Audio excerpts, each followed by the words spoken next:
When the rain refuses to stop and the air turns cold, homes begin to crave something warm, simple, and comforting.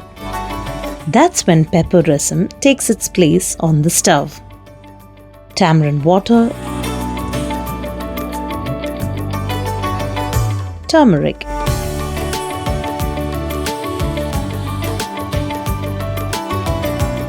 is simmered with black pepper,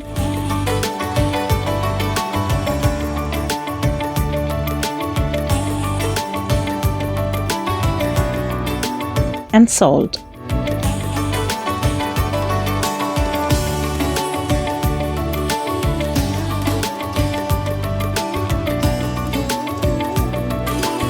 A little jaggery balances the flavors,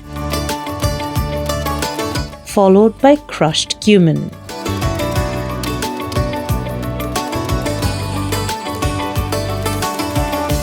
Then comes the moment every kitchen waits for, the crackle of mustard seeds in ghee,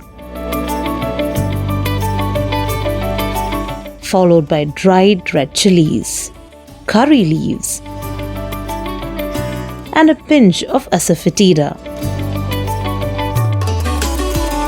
Poured over the simmering rasam, it fills the house with a familiar aroma. Finish with fresh coriander leaves and serve it piping hot.